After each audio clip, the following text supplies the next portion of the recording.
الحمد لله نحمده ونستعينه ونستغفره ونؤمن به ونتوكل عليه ونعوذ بالله من شرور أنفسنا ومن سيئات أعمالنا من يهده الله فلا مضل له ومن يضلله فلا هادي له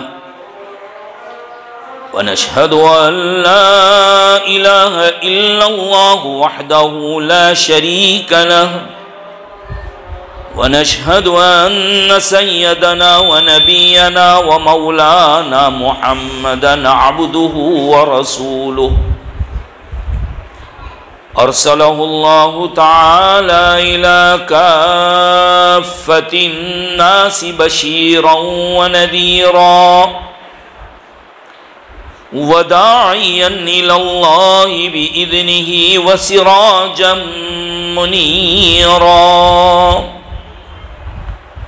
صلى الله تعالى عليه وعلى آله وأصحابه وأزواجه وأتباعه وبارك وسلم تسليما كثيرا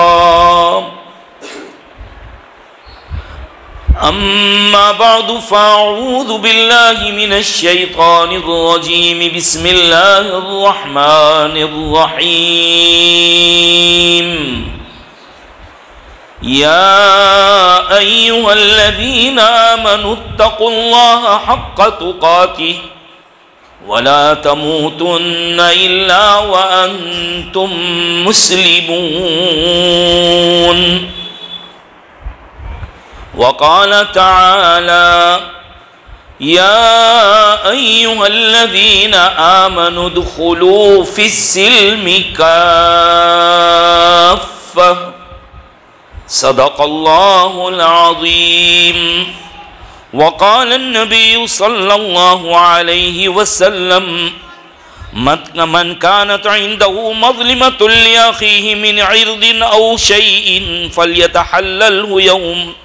فليتحلله منه اليوم من قبل أن لا يكون دينار ولا درهم فإن كان له عمل صالح أخذ منه بقدر ظلمته وإن لم يكن له حسنات أخذ من سيئات صاحبه ما حمل أو كما قال على النبي صلى الله عليه وسلم صدق رسوله النبي الأمي الكريم ونحن على ذلك لمن الشاهدين والشاكرين والحمد لله رب العالمين.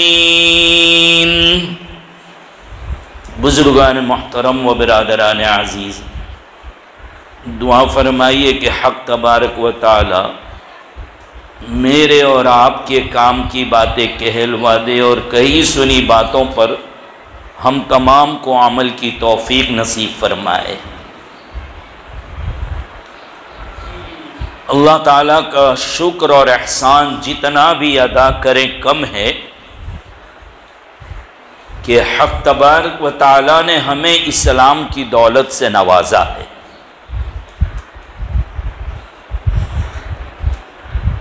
اتنی بڑی دولت ہے کہ دنیا اور آخرت کی کامیابی دونوں اسی پر رکھی ہوئی ہے.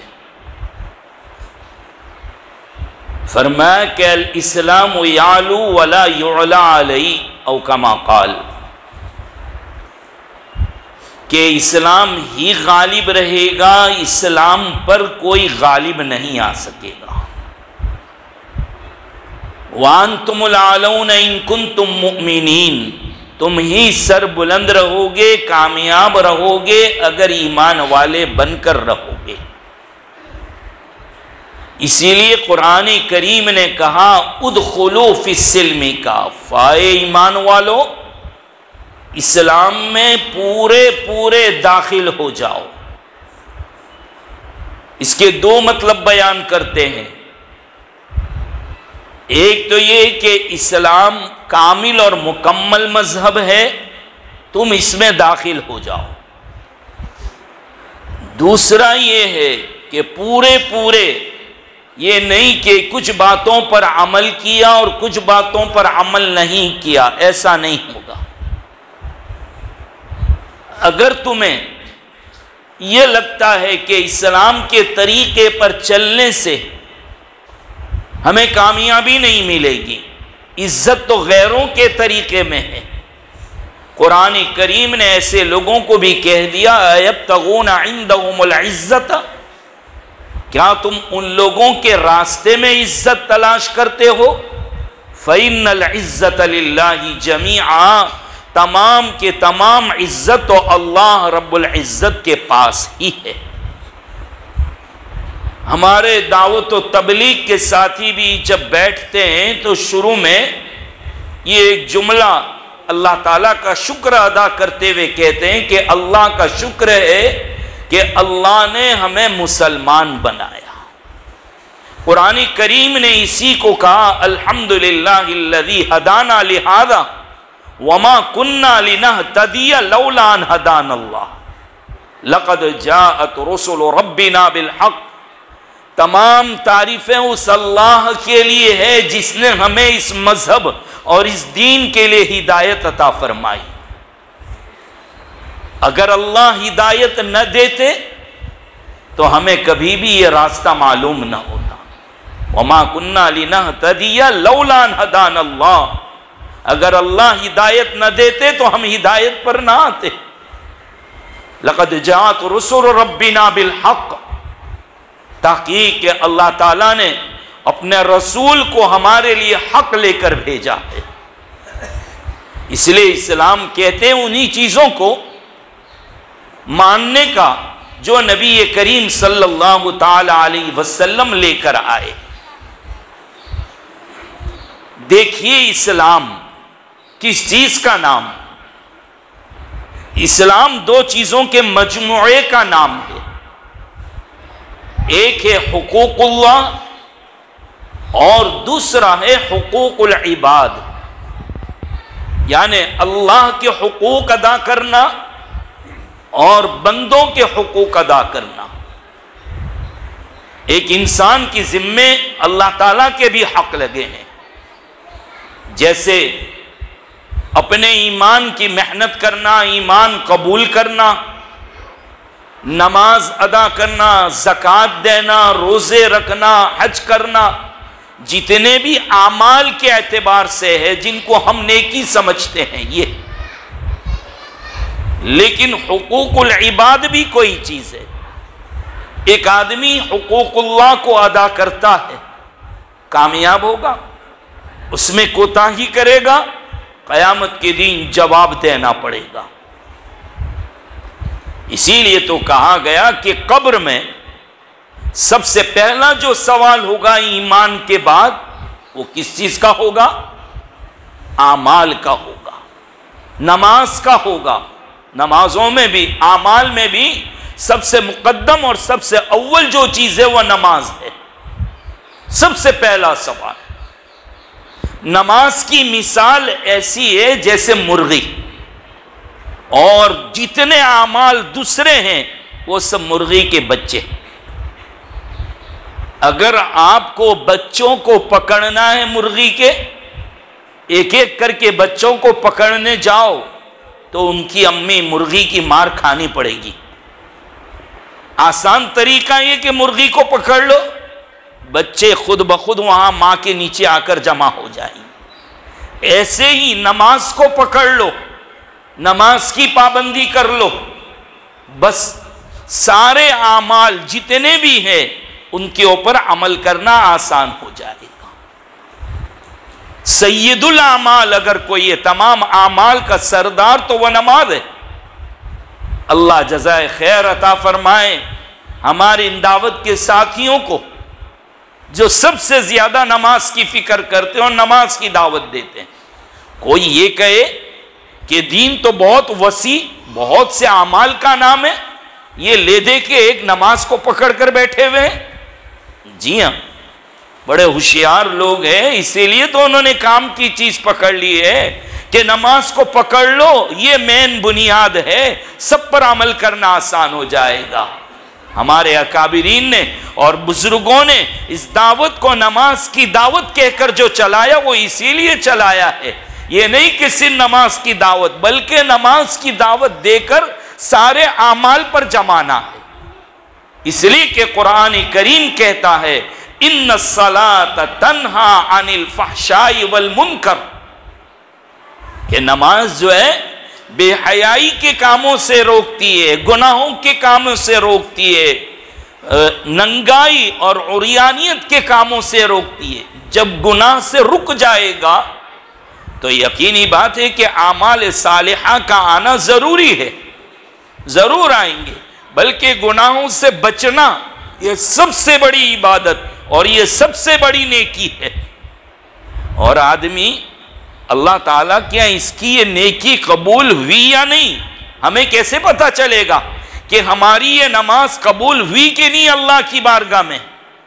تو آسان جواب یہ ہے کہ ایک نماز کے بعد دوسری نماز کی توفیق ہو جائے تو یہ نشانی ہے اس بات کی کہ اللہ نے پہلی نماز قبول کر لی۔ ایک مرتبہ اللہ کا نام لینے کے بعد پھر دوسری مرتبہ اللہ کا نام زبان پر آیا تو پہلا قبول کر لیا تو دوسری مرتبہ اللہ نے توفیق دی۔ کتنی آسان پہچان ہے۔ اگر ایک کے بعد گڑبڑ ہو رہی ہے تو سمجھ لو کہ میری پہلی نماز میں کوئی گڑبڑ تھی، توبہ کی ضرورت ہے، اصلاح کی ضرورت ہے، اپنی نماز کو صحیح کرنے کی ضرورت ہے۔ تو اسلام میں سب سے زیادہ اہم کسی عمل کو اہمیت حاصل ہے تو وہ نماز کو ہے، اسی لیے نماز پر محنت کی جاتی ہے۔ قبر میں سب سے پہلا سوال بھی نماز کا ہوگا، اور نماز چیز بھی کچھ ایسی ہے اللہ تعالیٰ نے تمام اعمال کو سمیٹ کر اور سکڑ کر نماز میں رکھ دیا ہے۔ نماز میں روزہ بھی مل جائے گا، نماز میں زکوٰۃ بھی مل جائے گی، نماز میں حج بھی مل جائے گی، جتنے اعمال ہیں سب کے سب نماز میں جمع ہو جائیں، سب کے سب۔ روزہ ہے کیسے بھائی؟ روزے میں آپ نہ کھاتے ہیں نہ پیتے ہیں، بات چیت تو کر سکتے ہیں، لیکن نماز کا روزہ تو بہت سخت ہے، نہ کھانے کی اجازت، نہ پینے کی اجازت، نہ بات کرنے کی اجازت، بالکل چپ چاپ۔ تو گویا نماز کا روزہ تو اور بھی بڑھ کر آ گیا، روزہ بھی اندر، زکوٰۃ بھی ہے۔ آپ جب زکوٰۃ دیتے ہو، صدقہ کرتے ہو، خیرات کرتے ہو تو اتنا پیسہ آپ کے مال میں سے کم ہو گیا۔ ایک کاروباری آدمی، بیپاری آدمی جب نماز پڑھنے لگے گا اتنی دیر اس کی دکان بند رہی، کاروبار بند رہا، وہ 10-15 منٹ مال جو آنا تھا وہ نہیں آیا، تو زکوٰۃ دی تو اس میں بھی مال کم ہوا، اور یہ نماز میں آ گیا تو اتنی دیر وہاں بھی اس کا مال رک گیا۔ زکوٰۃ کی بھی مثال ہے اس میں، حج کی بھی مثال ہے اس میں۔ حج بھی ہے، کیسے حج ہے؟ حج میں بس عاشقانہ انداز ہے، کبھی 2 چادر لپیٹ دی، کعبۃ اللہ شریف کے اردا گرد گھوم رہا ہے۔ کیوں گھوم رہا ہے؟ میرے اللہ کا حکم ہے، بس دیوانوں کی طرح گھومتا جاتا ہے، کبھی ایک کاندھا کھول لیتا ہے، کبھی اکڑ کر چلتا ہے، کبھی تیز تیز چلتا ہے۔ طواف کرنے کے بعد نکلا، زمزم پیا، صفا مروہ پہ دوڑتا ہے، چکر لگا رہا ہے۔ کیا ہے بھئی یہ؟ عاشقانہ انداز۔ بس یہاں بھی ہاتھ اٹھائے، ہاتھ باندھ دیے، کبھی جھوک رہا ہے، کبھی کھڑا ہو رہا ہے، کبھی اپنی پیشانی اور گردن رگڑ رہا ہے، ناک رگڑ رہا ہے، پھر بیٹھتا ہے، پھر جاتا ہے، پھر وہی عمل کرتا ہے۔ یہ کیا ہے سب؟ یہ عاشقانہ انداز ہے۔ اللہ سے عشق ہے، اس نے کہہ دیا کہ ایسا کرو، بس میں کروں گا، کسی کی سمجھ میں آئی یا نہ آئے، میں مسلمان ہوں، میرے اللہ کا حکم، میرے نبی کا فرمان، میرے نبی کی تعلیم۔ تو عاشقانہ کیفیت نماز میں بھی ہے۔ تو حج، روزہ، زکوٰۃ، جتنی چیزیں ہیں وہ روزے میں۔ دنیا کے اندر جتنی مخلوقات ہے اللہ تعالیٰ نے ہر مخلوق کو نماز کا ایک ہی عمل دیا، کسی کو قاعدے میں بٹھا دیا، کسی کو کھڑا کر دیا، کسی کو سجدے میں بٹھا دیا، کسی کو رکوع کے اندر لگا دیا۔ کچھ جانور ہے سجدے میں ہیں، کچھ رکوع کے بل 4 پیر والے، رکوع کے بل درختوں کو دیکھو تو کھڑے ہیں، پہاڑوں کو دیکھو تو قاعدے میں بیٹھے ہوئے ہیں۔ حضرت انسان اشرف المخلوقات ہے، ماسٹر ہے یہ، لہذا پوری نماز کے جتنے بھی پارٹس اور حصے تھے اس کو دے دیے کہ تو کامل ہے، تو مکمل ہے، تو اشرف ہے۔ وہ ٹیلر کا کارخانہ ہوتا ہے نا، ٹیلرنگ کا، کچھ کالر بناتے ہیں، کچھ آستین بناتے ہیں، کچھ فرنٹ کا حصہ، کچھ بیک سائیڈ کا حصہ، کوئی کچھ بناتا ہے، اور ماسٹر ٹیلر جو ہوتا ہے نا وہ سب جوائنٹ کر دیتا ہے۔ حضرت انسان ماسٹر ہے، اشرف المخلوقات ہے، اس لیے اللہ تعالیٰ نے اس کو مکمل نماز دے دی۔ حضرت عمر رضی اللہ تعالی عنہ اپنے زمانے کے گورنروں کو، اپنے زمانے کے جو عہدیدار شہروں اور گاؤں اور بستیوں کے ہوتے تھے، ان کو ایک خط لکھا، اور خط میں کیا لکھا؟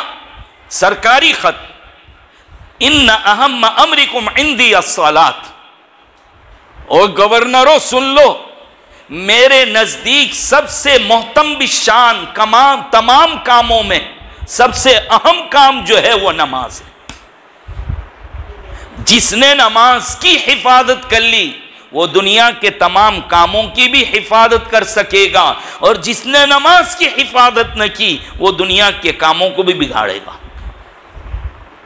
اگر آدمی کو اپنی زندگی میں ٹائم ٹیبل کا پابند بننا ہے، وقت کا پابند بننا ہے کہ ہر کام وقت پر ہو، نماز باجماعت کا پابند بن جائے، پابند بن جائے جماعت سے نماز پڑھنے کا، کہ بھئی ظہر عصر، لیکن وہ صورت والوں کی طرح نہ ہو، ہاں جہاں جی میں آئے وہاں فجر تو محلے میں پڑھ لی، ظہر جہاں مل گئی وہاں، عصر جہاں مل گئی، اپنے آپ کو مسجد کا پابند بناؤ۔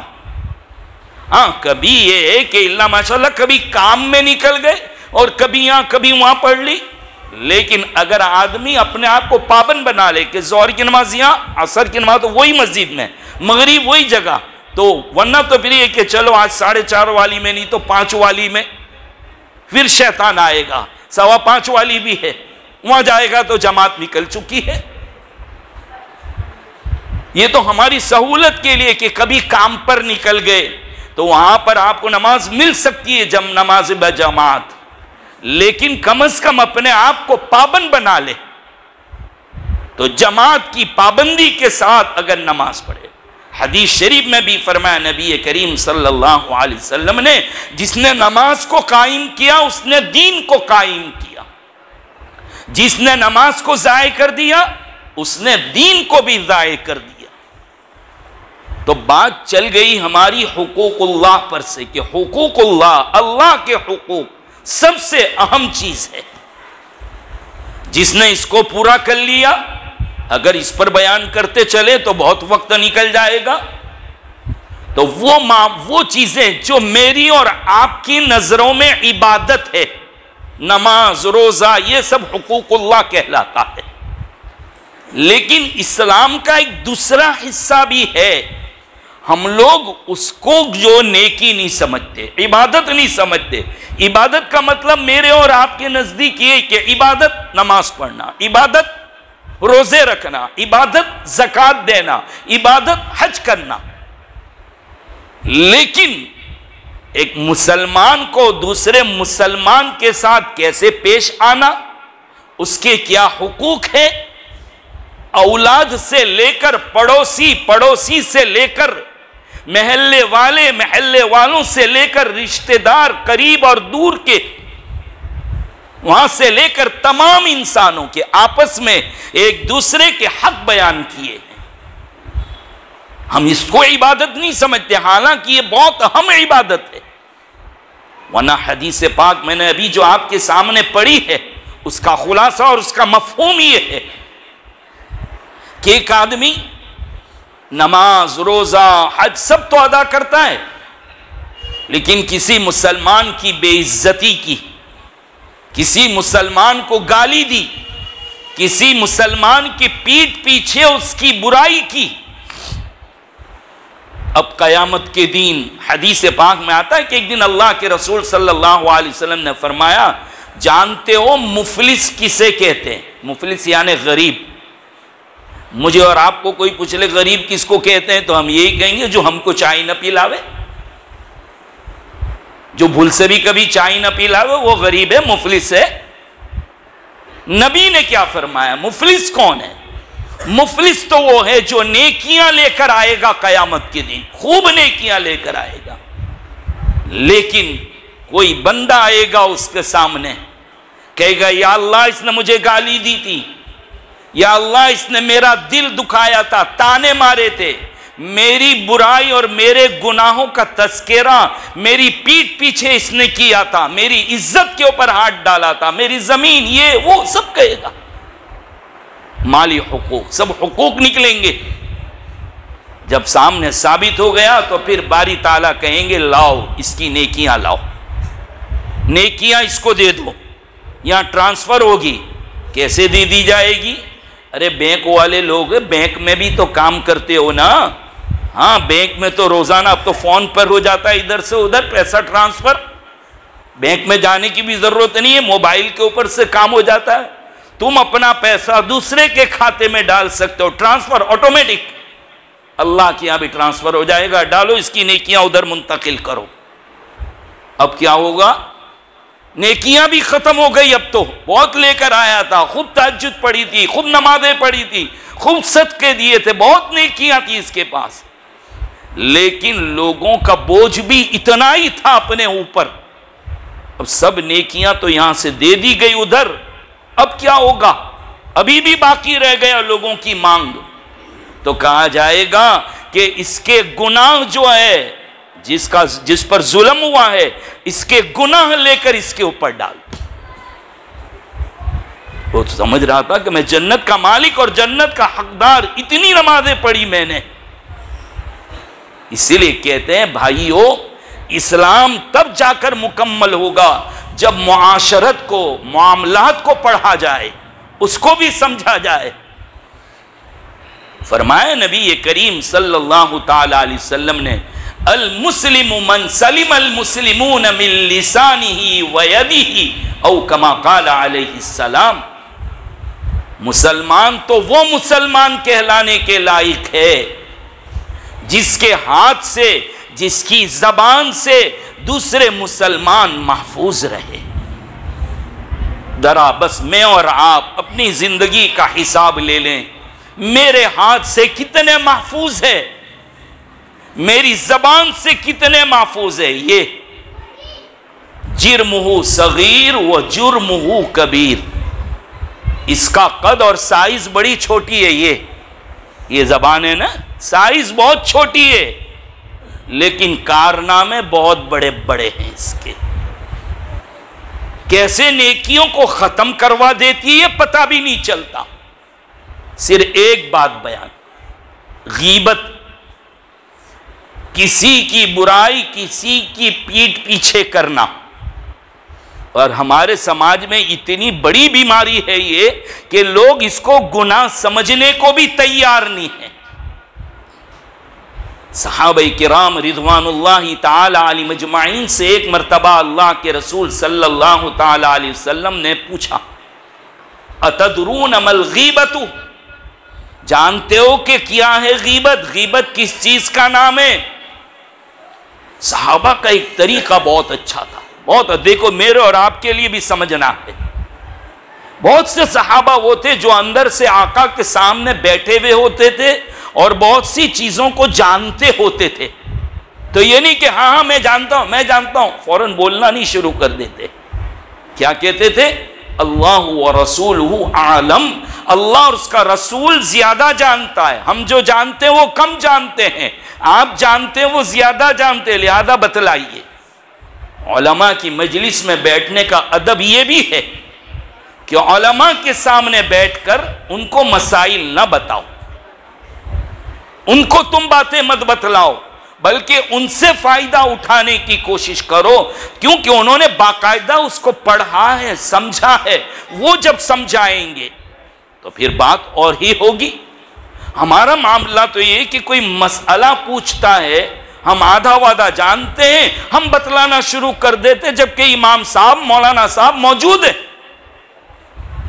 اگر مول صاحب بولے تو کہا کہ تم نہیں، میں بھی علماء کے بیچ میں بیٹھا ہوں۔ اللہ کے بندے، تیرے سمجھانے میں اور وہ سمجھانے میں بڑا فرق ہے۔ صحابہ کیسے کیسے عالم ہوتے تھے، کتنے صحابہ وہ ہیں جن کو اللہ کے رسول صلی اللہ علیہ وسلم نے اپنی زندگی میں مدینہ کا مفتی بنا دیا تھا، اجازت دے دی تھی، مسئلے بیان کر سکتے ہو،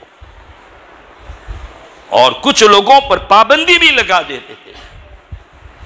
ہمارے بزرگوں میں سے ایک بزرگ ہے موجودہ، شیخ الاسلام حضرت مفتی تقی عثمانی صاحب دامت برکاتہم العالیہ، بڑا زبردست عالم، زبردست۔ اللہ ان کی عمر میں عافیت کے ساتھ صحت، سلامتی اور برکت نصیب فرمائے، امت کا بڑا قیمتی سرمایہ ہے۔ فرماتے تھے کہ مفتی بن گیا، عالم بن گیا، اور مفتی بھی ایسے ایسے نہیں تھے، بڑے باپ کی اولاد تھے، ان کے والد بھی بہت بڑے عالم مفتی اعظم رہ چکے تھے دارالعلوم دیوبند میں، پھر پڑوس کے ملک میں چلے گئے تو وہاں بھی مفتی اعظم، تفسیر کی کتاب جس کی 8 جلدوں میں معارف القرآن، ہر عام اور خاص فائدہ اٹھاتا اس سے، تربیت عجیب کی بچوں کی۔ کہتے ہیں کہ ایک مرتبہ ٹیلی فون کی گھنٹی بجی، مفتی صاحب خود لکھتے ہیں، لکھی کتاب ان کی ہے میرے والد میرے شیخ، اس میں بات لکھی کہ ایک مرتبہ ٹیلی فون کی گھنٹی بجی، میں نے ریسیو کیا، اٹھایا اور جواب دے دیا۔ ابو نے بعد میں پوچھا حضرت مفتی شفیع صاحب نے کہ بیٹا کیا تھا؟ کہا وہ تو کوئی نیک فون تھا۔ کہا کیا فون تھا؟ کہا بس وہی کا چھوٹا سا مسئلہ پوچھ لیا نماز کا، تو کہا میں نے جواب دے دیا۔ اچھا، نماز کا مسئلہ اور وہ بھی چھوٹا تمہارے نزدیک؟ کوئی مسئلہ چھوٹا نہیں، کس کو پوچھ کر جواب دیا؟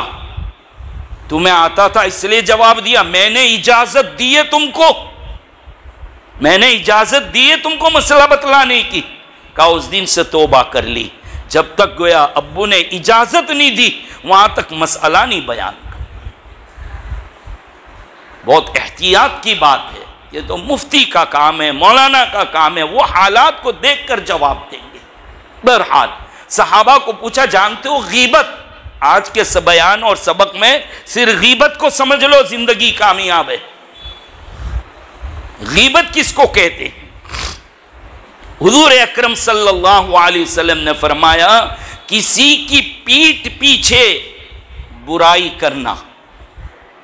تو جیسا سوال آپ کے اور میرے دل میں پیدا ہوا نا، وہاں صحابہ کے دل میں بھی آیا، ہم تو وہی برائی کرتے ہیں جو اس کے اندر موجود ہے، ہم تو اسی برائی کا تذکرہ کرتے ہیں جو اس کے اندر موجود ہے۔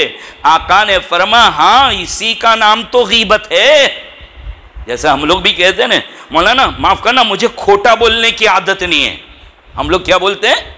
مجھے غلط بولنے کی عادت نہیں ہے، میں کھوٹا نہیں بولتا، میں غلط نہیں بولتا، میں تو وہی بولتا ہوں جو اس میں موجود ہے۔ ہاں اسی کو غیبت کہتے ہیں، اسی کو غیبت۔ اور بعض لوگ تو اور بھی زیادہ بڑے ہوشیار، 1.5 ہوشیار ہوتے ہیں، وہ کہتے ہیں نا میں تو ڈرتا برتا نہیں ہوں، سامنے آوے نا تو میں تو منہ پر بھی کہہ دوں، بولتے نا صورت والو یہ، ہاں میں کوئی ڈرتا نہیں ہوں، میں تو سامنے بھی کہہ سکتا ہوں۔ تو مطلب سامنے کہہ سکتا ہے تو پیٹھ پیچھے جائز ہو گیا؟ ایمان کی خیر منا لے، جس کو نبی نے منع فرمایا، قرآن نے منع فرمایا، تو اس کو ناجائز حلال کرنے کی کوشش کر رہا، ایمان باقی نہیں رہے گا۔ کسی کی پیٹھ پیچھے وہ برائی کرنا جو اس کے اندر موجود ہے، یہ بھی حرام، اس کو غیبت۔ سامنے بول دینے کا میں تو ڈرتا نہیں، سامنے روکڑی کہوں گا، ہے نا، صاف صاف کہوں گا، یہ بھی حرام، اس کو تانا کہتے ہیں۔ اور جو نہیں ہے وہ کہنا، اس کا نام ہے الزام۔ کدھر سے جاؤ گے بچنے؟ کوئی نہیں۔ ہاں الا یہ ہے کہ وہ آدمی جس پر ظلم ہوا ہے، اس کو انصاف نہیں مل رہا ہے، وہ اگر لوگوں کو پکڑ کر کہتا دیکھا میرے ساتھ ایسا ہوا ہے، لیکن اس کو بھی کہا اتنا ہی بولنا جتنا ہوا ہے، اگر زیادہ بول دیا تو اب تو گنہگاری میں آ جائے گا۔ غیبت جب تک اللہ تم کو خود کو اس گناہ میں مبتلا نہیں کریں گے تمہاری موت بھی نہیں آئے گی۔ ہمارے حضرت تھانوی رحمت اللہ علیہ نے بڑی عجیب بات لکھی ہے کہ کسی کی پیٹھ پیچھے برائیاں کی اور اگر اس کو پتہ چل چکا ہے کہ تم نے برائی کی، اس کو جا کر کوئی نے کہہ دیا، تو اب تو اس سے معافی مانگنا ضروری۔ اگر معافی نہ مانگی اور ایسے ہی مر گئے تو اس کا حق لے کر گئے، قیامت کے دن نیکیاں دے دینا۔ اور اگر اس کو پتہ نہیں چلا ہے ابھی برائی کی اور پتہ نہیں چلا ہے تو پھر یہ ہے کہ تم چپ کے بیٹھ کر معافی مانگ لو کہ اللہ میں نے جو برائی کی اس کو معاف کر دے اور اس کو بہترین بدلہ نصیب فرما، اس کو عزت عطا فرما، اس کے اعمال پر استقامت نصیب فرما۔ لیکن ہم تو چاہتے ہیں کہ ہماری بات کوئی اس کو جا کر کہہ دے وے، کتنوں کا بوجھ لے کر پھر رہے 15 منٹ 20 منٹ کہ ہماری جو نمازیں ہو رہی، جو تسبیحات ہو رہی ہے، جو تلاوت ہو رہی، کہیں ایسا تو نہ ہو کہ قیامت کے دن سب بھر کے لوگوں کے پاس چلا جائے۔ اور میرے بھائیوں، کسی کی برائی کرنے کی ذمہ داری کیا ہمارے اوپر ہے؟ پہلی بات تو دیکھو، کسی کی تعریف کرنے کے کوئی ذمہ داری میرے اور آپ پر نہیں ہے کہ بھئی اس کی تعریف کیوں نہیں کرتے، کوئی پابندی نہیں، کوئی ضروری نہیں ہے کہ کسی کی، لیکن کسی کی برائی نہ کرنا یہ جوابداری اور یہ ذمہ داری ہے ہماری اور آپ کی۔ اس لیے بزرگوں نے لکھا کہ بہت تعریفیں مت کرو کسی کی، بہت تعریفیں مت کرو ورنہ شیطان آئے گا۔ تم تعریف کرو گے 15-20 تعریف کے جملے کرو گے اور 2 بڑے ایٹمبوں میں اگر مگر، لیکن اگر ایسا کر، آدمی تو بہت اچھا آدمی ہے، اگر ایسا کر دیتا نا تو اور 4، اگر یہ اگر نے پچھلا سب دھو کے رکھ دیا۔ آدمی تو بہت اچھا، مگر یہ مگرمچھ آ گیا کھا گیا۔ لیکن یہ اتنی اس چیز کو ہم نہیں سمجھتے۔ یہ غیبت کے اوپر ابھی تو بات ہوئی، میں نے تو چھیڑی تھی کہ بہت سے حقوق پر بات کریں گے، وقت ابھی اجازت نہیں دیتا۔ ہم نے ہمارے بھائی دانش سے کہا کہ ایک چیز کا ٹائم لکھا، میں نے کہا وہ خطبے کا ٹائم لکھا ہوا ہے۔ ہم یہ چاہتے ہیں کہ بیان جلدی ختم کریں، سنت پڑھیں اور ٹائم کے اوپر بیان ختم ہو جائے۔ پھر بھی اس کی بھی رکھ لی کہ 2 منٹ بڑھا دی۔ اللہ مجھے بھی اور آپ کو بھی ان باتوں پر عمل کی توفیق نصیب فرمائے۔ وآخر دعوانا الحمدللہ رب العالمین۔